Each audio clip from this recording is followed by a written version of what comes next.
Hey everyone, this is Joe. I am the digital astronomer. I want to welcome you back to my channel. Today I'm going to do a redo of my earlier video on upping your planetary game. Several people made comments about some mistakes and improvements that I could make as a result of posting that. And so I actually took that video down and I want to redo it. I want to show you some things that I've been learning about planetary imaging. I'm kind of going on a crash course these last couple of weeks, things that I'm personally doing to try to improve my planetary imaging. I'm not telling you these are perfect. I'm not telling you that they're all exactly the way you should do them. If you've got some suggestions on ways that I can improve or do better, please comment in there. But I want to show you some of the things that I've learned over the last week, things I was doing wrong, things that I can do to improve. Stick around, I'll be right back, and we'll talk about some of the mistakes that I've been making in planetary imaging.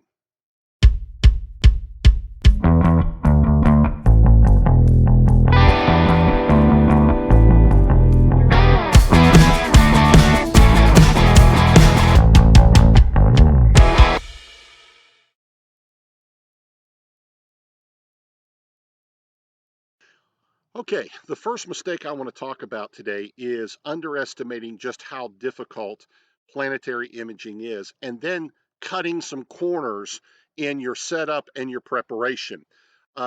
Basically, what I had been doing was bringing this out, basically doing a solar system alignment. You can do that with the AVX mount, just basically going over to Jupiter, lining it up, and letting it track and not getting very good results. Now, what I've discovered is, as I've done some research, is you've really got to approach this a little bit more meticulously. So the very first thing that I mentioned is I wanted to come out and get a good, make sure my mount was level. And the way you do that, by the way, is you can take the head of the mount off. So you can take this top part off and you'll just have this bottom part. And you want to put a bubble level going both directions, level up going, left and right, and then go north and south, and then east and west, I guess is the best way to think about it. Make sure that your level, your mount is level. Then I put the head back on. There's something else you want to do is make sure that this axis is pointed generally north. I get a little compass on my phone, make sure it's pointed north. Then make sure that you're balanced, and you know how to do that. You come over. If you're using an equatorial mount, I probably should have put this over. You want to make sure you release the clutches, both the RA and the deck clutches. Make sure that you are um, balanced, and that's going to make your tracking go a lot better. Okay, now let me say another thing that a third thing that you need to do to make sure that you're going to get good pictures. Set up early. I've set this up about an hour and a half, almost 2 hours before I'm going to start imaging. That way, the currents in my tube will settle down and hopefully the scope will be acclimated. If you don't do that, you're going to get a lot of waviness, you're going to get a lot of currents inside the tube, and then you're going to have problems. So make sure you let your tube cool down and get acclimated to the weather that you have outside and be prepared. Now, the next thing that you want to do is get a rough polar alignment. And the way I do that, of course, is just the way everybody does. I take off the little polar scope back here. What I basically do is I just line up Polaris in the center of my finder scope. And then I will go over, when I get ready to image tonight, my first steps will be to get a good star and polar alignment using the AVX mount. Now, depending on what mount you have, you might want to do this differently, okay? But the way I do is you set up, you put in the time, you put in your location, make sure you've got that as accurate as you possibly can. Set it up. Then I do a 2-star alignment, and then I add at least 1 or 2 calibration stars. That lets the mount know where it's set up. It kind of gets a map of the night sky. Then Celestron has, once you finish that, you can press align again and go to polar alignment, and it has an all-star polar alignment routine. And I'm not going to walk through how to do that tonight. You can go and look at other videos of how to do that for your particular mount. But then I go ahead and do the all-star polar alignment, and that gets my polar alignment pretty close. Not as close as I get with my HEQ5 and the Sharp Cap polar alignment tool. Okay, I don't have this rig set up to do that, but on my HEQ5 I do, and that gets me dead on. That is really an incredible tool. Here I just use the All-Star polar alignment with my AVX mount, and then I am basically ready to go. Now, once I've done that, by the way, once I do the old All-Star alignment, I turn the mount off, put everything back to the index marks, and redo my star alignment. And that will put me pretty much in good shape so that when I click on what I want to go to, it will be centered up in the eyepieces.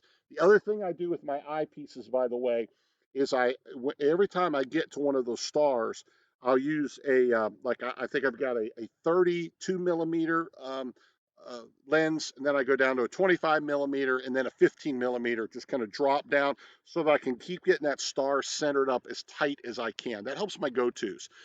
Again, what I'm saying is make sure you do the basics. That's going to get you set up in a lot better situation to image. The other thing I want to mention with with and I'll put this under the basics of planetary imaging is get a good focus. And that is hard when it comes to planets, to be very frank with you. What I'm going to use is a batten off mask. Now, there are tools in SharpCap and in FireCapture that can help you with getting your focus. I really haven't done a lot with those. They're a little bit confusing to me, so I'm going to have to learn more about that before I put those on video.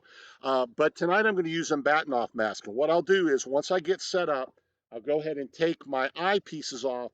I'll put in my 2x Barlow lens. Once I put that Barlow lens in, then I'll go ahead and put on my ZWO 224 camera, slew over to a star, get it centered up, use the batten off mask, and get a good focus. Then I'll move over to Jupiter or Saturn, whatever I'm going to start with tonight, which will probably be Jupiter. But anyway, that's some of the basics to get set up. That's step one. That's the first mistake I was making, assuming that I could just come out, do a solar system alignment, and go right to imaging. There's more to it than that. If you want to get good images, take a little more time in your setup and get set up better, and that will help you a lot. Now, let's move over to the second mistake that I was making, which was really not setting up my gain and exposure correctly in FireCapture. That's the next thing we'll take a look at. Okay, I'm sitting at my desk right now, and I do apologize for the lights behind me. They might be a little bit annoying, but let me explain to you one of the things that really will help you get a better planetary imaging, and I did not know this, was that you need to maximize your frames per second and your histogram. So what you're looking for is to get somewhere between, on your histogram, between a 50 and 70% histogram. So you want that left side or the right side of your histogram to move up to somewhere around the 50 to 70% mark, okay? But you also want to make sure that you're getting a good frame rate. And you can look up on the internet and find, different frame rates for different planets. For instance, on Jupiter, I'm going to try to get a minimum of 70 frames per second. With Saturn, because it's a little dimmer, we're going to have to drop that back a little bit. But what I want to do is I want to try with my equipment to get the fastest frames per second that I can and still get a good histogram. Now, there's another balancing act there. I don't want the gain to be so high that it introduces a lot of noise into the picture. So what you're going to have to do is play around with the adjustments. And I'll show you my capture video here in just a moment on the night that I was capturing to kind of show you how I was balancing this. But that's something that I ignored for a long time. I really didn't have any idea. If you think about it, getting more frames per second is going to help you capture the scene. When we're looking at planetary image, of course, we're looking through, about 100 miles or so of atmosphere that makes everything kind of swirl and move around. And so what you're looking to do is try to capture very, very quick images so that you can kind of freeze that good seeing. That's why we call it lucky imaging. You're trying to get enough of those, good images between the ripples and all of that kind of stuff to put together a pretty good image. So you want as high of a frame rate as you can while still being able to not turn your gain up too high and get a 50 to 70% histogram. So that's what we're trying to do. Let's go over and I'll show you how I did that the other night in FireCapture. Okay, as you can see, I'm over here in FireCapture, and let me turn this off for just a second, and I'll show you what I've got lined up here. I'm going to move Jupiter back into the reticle here. I've gone over already and went to Arcturus and used that to get my use my Batinoff mask and get my focus. So I think I'm in decent focus here. I'm going to take the reticle off. I'm going to show you a couple of tools I'm going to use here. I'm going to use a shoot at a gain of 375, exposure of 12.12 seconds. That's going to get me up around 80 frames per second. I'll show you a good way to make sure that you maximize that here in just a second. I'm going to capture about 60 seconds. Now, one thing I'm going to do here is I'm going to go, oops, I'm not go to gamma. I'm going to make sure this gamma is clicked and set to 50. That's what the forums all said for my ZW0224 that I should have set. I'm also going to drop the brightness back, well, maybe just a tad. All right, I want space there between my histogram over here on this side. You can see I'm never good at setting that up on planetary imaging, but I think that's about right. I think that's pretty good. The other thing I'm going to do is I'm going to come up here and click on this auto align. This will help keep Jupiter centered up and focused. I'm also going to use, or I'm sorry, centered up. And then I'm going to use this crop tool up here. And that allows me to crop out a 644 by 584 box. And this is the only part that is going to be recorded. So, all right, I'm going to click on record. And there we go. And you'll see I'm up in the 80s. Let me explain what this is. This is my seconds count. This is the time clock here. These are the number of frames that it is capturing. This is right here the frames per second. And of course, this is the total disk space that I'm using up. So I'm going to capture several of these Jupiter images and we'll see how they come out. I'm hoping they will look pretty good tonight. We'll just stick around here. Let's stick around for just a couple seconds and see what the total number of frames that I capture on this will be. We only have a few more seconds. By the way, it's kind of cold, so if you hear me kind of shivering, this is the first really cold night out, and I am really suffering from it tonight. I got a fleece and a sweatshirt on, but I really needed a parka, I'm afraid. All right, so look at this. We're going to have probably we cut almost 5,000 frames. Okay, so we're going to go ahead and do this a couple more times and make a couple more captures, and I'll be back in a little bit. I'm going to line back up on Saturn and see what we can do with Saturn. Oh, by the way, I do have a 2x Barlow lens on. So I'm shooting at probably roughly 3,000, maybe a little bit more than that focal length. I'll figure that out a little bit later, and but that gives you an idea of where I'm at. Okay, well, I'll be back. Okay, I've moved over to Saturn, and I'm capturing that. I'm capturing 90-second videos. You can see here I've about 50 seconds into this one. I've captured a couple thousand frames, 2,600 frames. My frame rate for Saturn, of course, is a little bit lower than Jupiter. It's down to 46.6. I'm hoping that's going to be fast enough. Some of the forums that I've read seems to indicate that should be okay. And we'll just have to see how it goes. It looks a little bit dim. I'm shooting at a gain of 400 with a 21.47 seconds exposure. So I'm hoping that's going to come out okay. We'll see here when we stack it. We'll take a look at them. Okay, just out of curiosity, I went over and went to um, my control section and I put the auto histogram at 50%. And I kind of let the software take control of setting the gain. Although I did set the exposure rate, I put it down to about 18.47 milliseconds. That's giving me a frame rate, an FPS of 54.3. And I do think this is a little bit brighter. And so I'm hoping that that's going to give me a better image. I really wasn't happy with those previous captures. I don't think they were quite bright enough. I'll stack them, I'll see what happens, but I think this looks a little bit better. You see the histogram's a little bit better here. Got a little dark over here, and I also have getting out to about 50%. So I hope that's going to work good, and we'll see when we stack it. But I do like this tool. I think this is a pretty neat little tool here with the auto histogram. So we'll see how it comes out.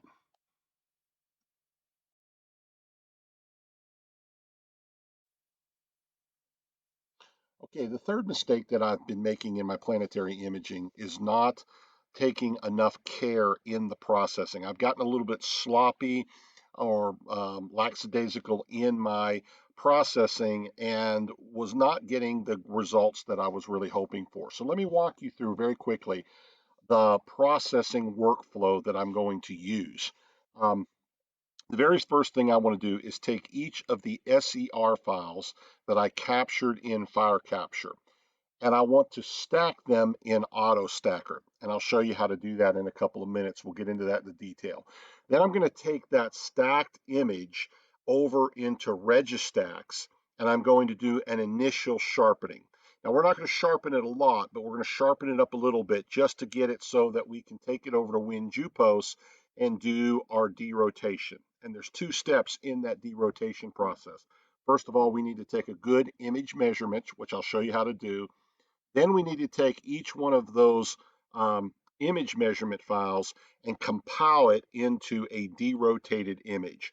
Once we have the image derotated, we're going to go over and do a little bit more sharpening in Registax, and then finally go to Photoshop and do our final color adjustments and noise reductions in Photoshop. So let's get started. Let me show you how we do our stacking in Autostakkert.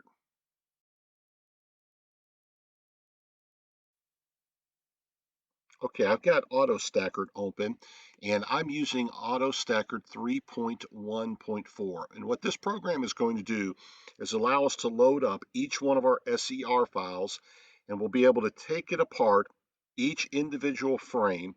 So Autostakkert will analyze it. It will help us find the best frames and then stack them. The way I'm going to do this is I'm going to come over here to my FireCapture folder where I've got my SER file, and I'm just going to drag that file over to open. When I do, you see it will pop up this little picture here. Now, what I want to do is I want to make sure I've got planet clicked, okay, instead of surface. If I was using lunar images, we could do surface, but we're doing a planet, so we're going to click on planet. I'm going to leave dynamic background clicked. This is all the default settings, so I'm just going to leave that alone, and I'm going to click on analyze. When I analyze it, it's going to go through and it's going to give me a quality estimate on this stack. Now, the next step that I'm going to do is I'm going to come over here and I'm going to set the percentages that of frames that I want to stack. And the way I'm going to do this is I'm going to go 10, 20, whoops, 20, and I'm going to go 30, and then we'll go ahead and go 50, okay? And what this will do is it will create three folders.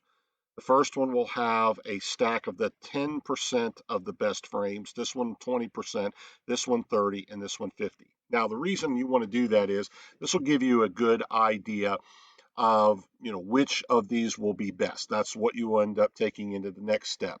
But you can fool around with this and see what works best. In fact, I will encourage you to kind of play around with your data and figure out what percentages work best and all of those kind of things. Now, the next thing I'm going to do is come over here and I'm going to show you a mistake that I had made in Autostakkert. I used to just come over, I would click on 24 and place AP grid. These are my alignment points, and I would just let the program set it for me, okay? What I've discovered from reading the forums and watching some videos and doing some research on it, that's not the best way to do it. Let me explain what you're doing here. You're setting the alignment points that the program will use to help align each one of these frames. This file has 4,949 frames.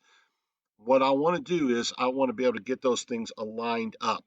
And so the first thing that I'm going to do is this is the alignment point size. 24 being the smallest, 48, 200, and you can customize this. You can make this bigger or smaller. What I have been experimenting with is this. I go over to 48, and what I want to do is I want to set some alignment points. So if I set one that I don't like, if I left click on it, or right click, I'm sorry, it will disappear. If I left click, it will place it. And what I want to do is I want to get some alignment points lined up here, but I don't want to get too near the edge of the planet. Now, the only exception to this is if I'm doing Saturn.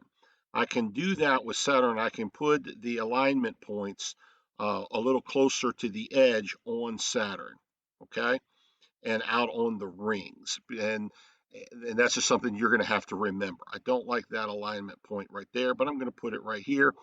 Then I'm going to put some smaller ones because I know there's some details here around the red spot that I want to make sure that I get. So I'm going to put some smaller alignment points in there. And what you want to do is I will go out to about 30 or 40 alignment points. You want to get those laid out here on your image. Once you've done that, you simply click on Stack, and the program will go through and stack your files, and then this is what you will get, okay? It will give you a file with the stacked image in it, okay? So this was 50% of my stacked frames. And that's how you use Autostakkert. My suggestion to you is experiment around and figure out which setting works best on your alignment points. Once you get one that's working good, then stack all of your files that you've captured over the course of the night, stack those using Autostakkert, okay? So that's the basics of Autostakkert, and I hope that will get you started. Again, if you've got some other thoughts and some ideas about how to improve that, please put it in the comments, and I will be glad to read those and incorporate those into my processing. But the next step then is once we have the initial stacks, and what I've done is I've gone through each one of my Jupyter captures. So for this night, I had 1, 2, 3, 4, 5, 6. I had 6 capture files of Jupyter. I want to go through and I want to stack each one of those. And you can see here's my stack. Okay, so I've got 6 stacked files. Next thing I want to do is go and do an initial sharpening of each one of these images in Registax.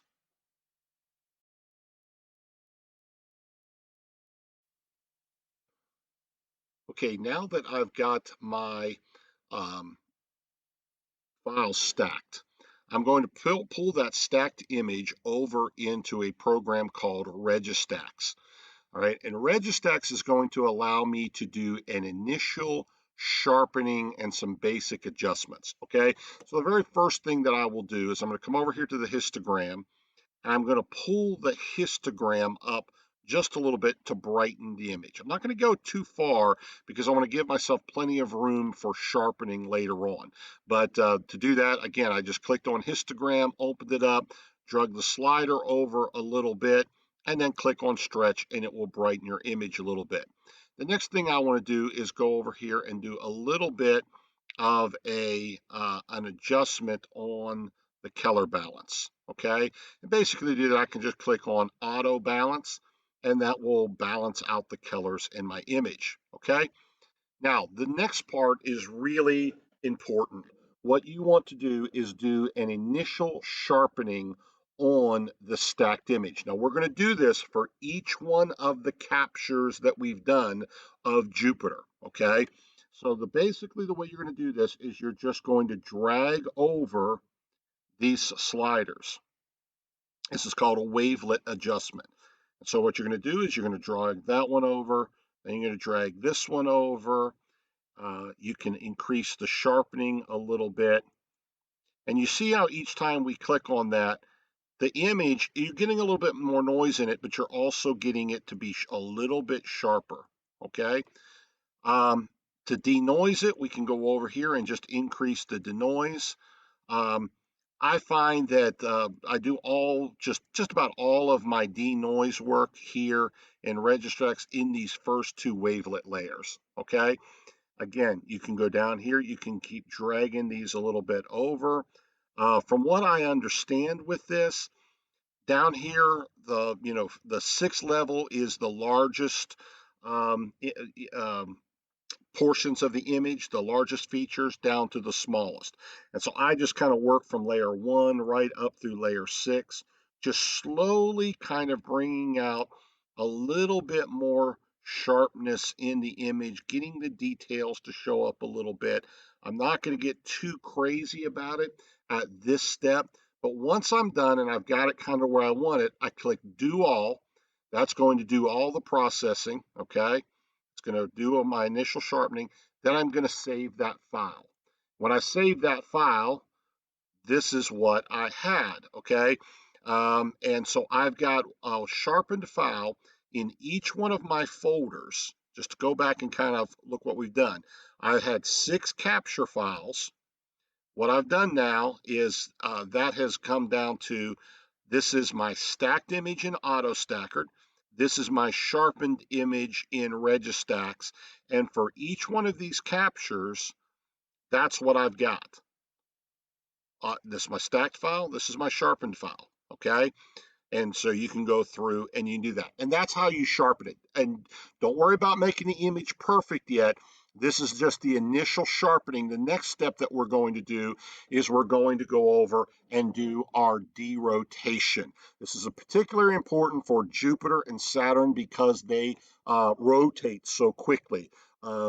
Jupiter rotates something like every 9 hours, and so it has a lot of surface features. And so you're going to want to make sure that you derotate when you're trying to stack multiple images like this in order to get the sharpest possible image that you can. Okay, so that means we're going to have to go over to our next step in the process, which is to derotate in WinJupos.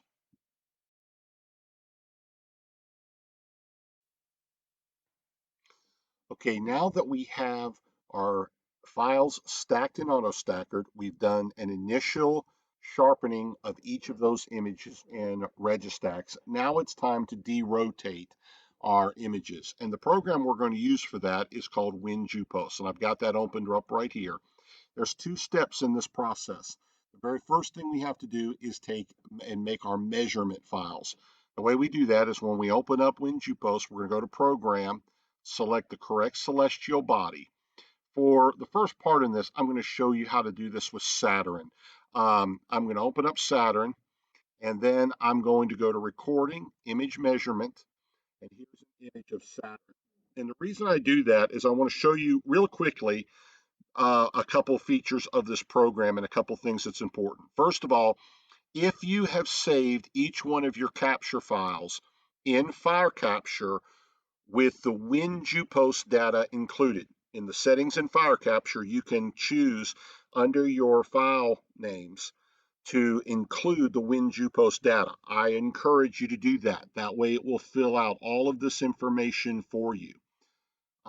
That's the first thing I want to point out. The second thing I want you to notice, if we go over here to adjustment, we can move around this little diagram of Saturn. We can move it around. If I click the up button, it'll go up. This is the down button. We'll make it go down, left or right, left. If I go page down, I can make it smaller. Page up, I can make it larger. If I press P, I can make it turn counterclockwise. If I press N, I can make it go clockwise. And what you're wanting to do with this is get this lined up on Saturn as close as you possibly can. Now, the reason I wanted to do this on Saturn first was to show you a little feature. When you're stacking Saturn, you'll notice that you have this little line right here. This line is there to correspond with this shadow. And that will help you get this lined up a little bit. And you want to take some time to do this very, very carefully. You want to get it lined up. You want to adjust, here I need to go to page down. And I want to get this lined up so that that everything's lined up just exactly right here on my picture, okay? And you'll have to play around with that. Now, the reason I pointed out that shadow was that can help you a little bit to get things lined up well, okay? And you'll just have to play around with this and you'll have to get it lined up, okay? So I'm going to go over real quick now. I'm going to close this one. And again, you can kind of see how to do that, get that adjusted. I'm going to go over here and I'm going to switch this over to Jupiter, okay? And the reason for that is I want to show you one other little feature of Jupiter. Here's a file of Jupiter opened up. And I'm going to make this a little bit, I'm going to go over to the adjustment thing here. I'm going to make this a little bit larger. The nice thing about Jupiter is, as long as you have correct information entered in right here, you can go over to adjustment, go to outline frame, automatic detection, and it will get you pretty close. Sometimes you'll have to make some slight adjustments. But what you want to do is you want to get this lined up for each one of the sharpened files that you made in Registax. And then you want to save this, okay? And what you're saving is a WinJupos image measurement file. So you click on save, and that's going to save the file, okay? Now, the second step that we have to do in WinJupos is to come over and compile our images. By the way, let me emphasize this. Take your time in getting those measurements. Line up as closely as you can those features and get good image measurement files. The second step that you want to do in WinJupos is to compile your image or derotate. So what you're going to do is come over here to Tools, go down to Derotation of Images, and open it up. And you'll notice what I've got here. I've got each one of my Jupiter files loaded in here already, okay? Now I want to show you something that I did with this that I think makes a difference. And some people might contend with me on this, but you try it out and you see. I think it works better on my data. I have 6 files here that I captured of Jupiter. What I did was I set this first file as the image measurement file here on my actually third capture. So here's my first capture, my second capture, here's my third.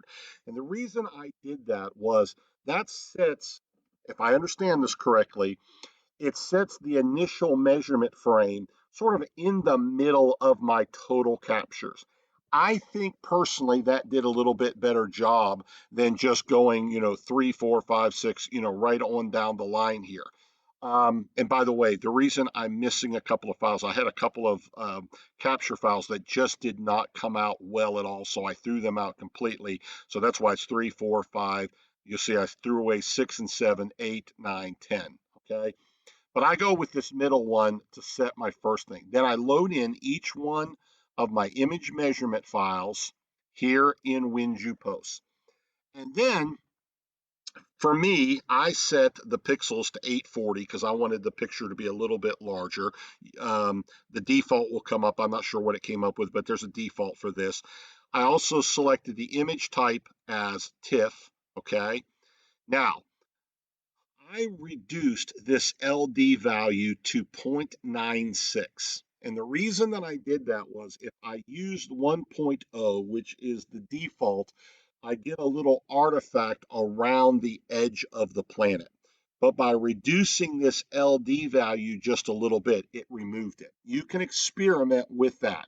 But anyways, the basic point is load each one of your image measurement files into this program here. Just click on Edit, Add, and it will allow you to add your image measurement file. Okay, once you've done that, press Compile Image. It will take just a second. And there we have our derotated image of Jupiter.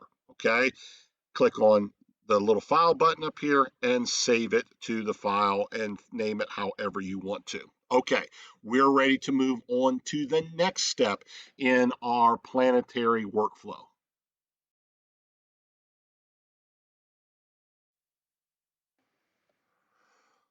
Okay, once we have all of our WinJupos image measurement files taken and then compiled, we want to take that compiled picture, okay, and we want to bring it over into Registax one more time and do a little bit of an adjustment there. And so what I'm going to do is I'll show you how I do that.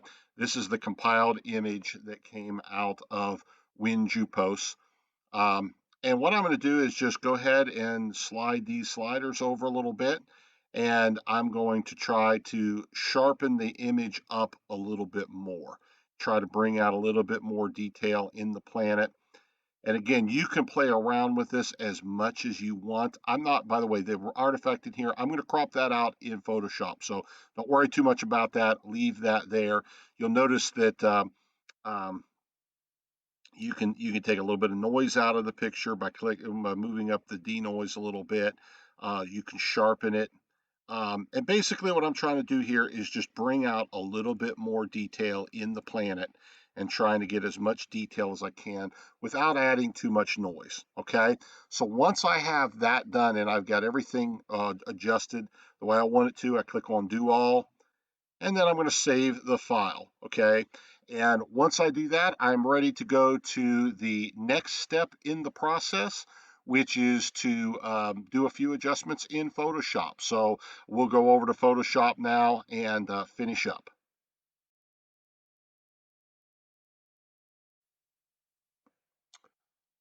Okay, now that I've got all my wavelets adjusted, I've brought it over here into Photoshop and I've cropped out that little artifact that was around the image.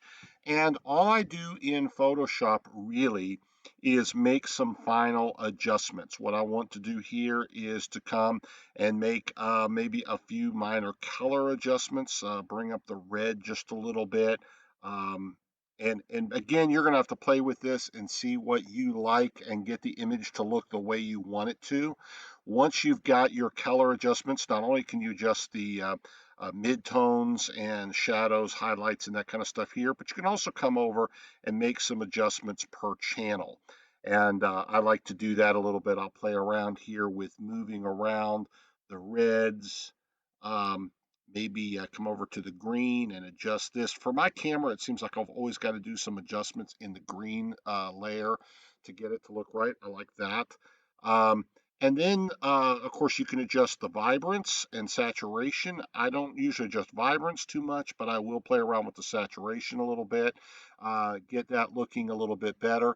The other thing that I like to do with Photoshop is I'll go over here and flatten this. I'll come up here to Camera Raw, and Camera Raw is probably one of my favorite things in the world. And I'll come over and a lot of times adjust the noise reduction.